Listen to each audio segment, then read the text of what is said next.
technology, people, alternatives, engagement.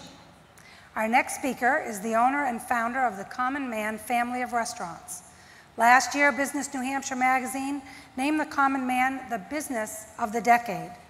This person also helped save the homestead of Daniel Webster by turning the 140-acre property into the Webster Place Recovery Center for people with drug and alcohol addictions. Ladies and gentlemen, Alex Ray.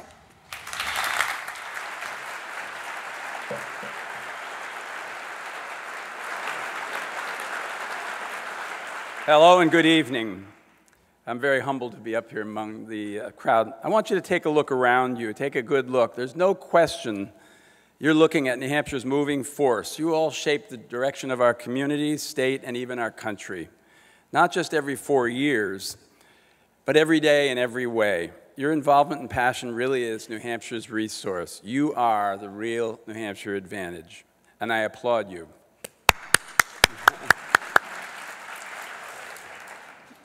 At my first foundation board meeting orientation a few years ago, a man I'd never met with a strong Brooklyn accent, you know who he is, gave a quick history of the charitable and closed with his concern that more and more of the big national finance institutions, et cetera, had found New Hampshire, and they were cherry picking. And meanwhile, I've been thinking, cooking up an idea of a slightly different direction. Rather than having an organization redistribute wealth or resources, they could distribute wisdom, knowledge, or organizational skills. People might actually donate specifically to that effort. Today, the charitable is helping others not just with money and redistribution thereof, but with personal involvement, convening, facilitating, educating. Now it's known as the civic leadership part of New Hampshire Charitable. I applaud and support that effort and its success. Okay, now about ideas that relate to what's next for our future. 40 years ago this year, we opened our first restaurant in Ashland. That first year, a local farmer, Mr. Schofield, flipped his farm truck and was paralyzed. We had a fundraiser for him, and all the funds went to his family. It was Schofield Night. Today, 40 years later, we have 19 restaurants, 2 inns, and a live performance center. It's a nonprofit, not by choice. It's just happening that way. What are you going to do? We have a constantly evolving model called the full circle, or a 360 degrees. When we first opened, our main focus was to put bread and butter on the table.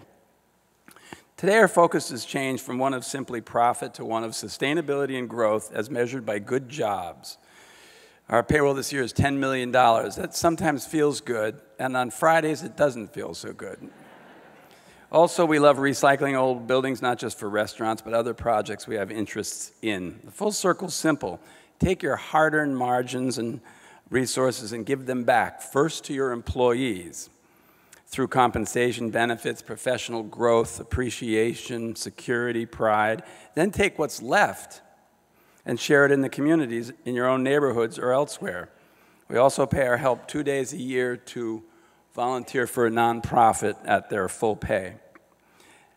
Here's how the 360 full circle works. We have a happier, better workforce, less turnover, less management's needed because our staff is the best.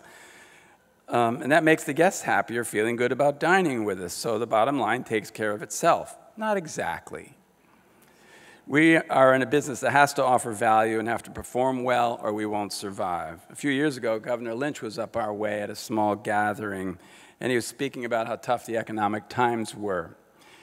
And he reflected his former business philosophy and said, I got my pad out because he said this simple statement: take care of your customers' needs in the most efficient manner.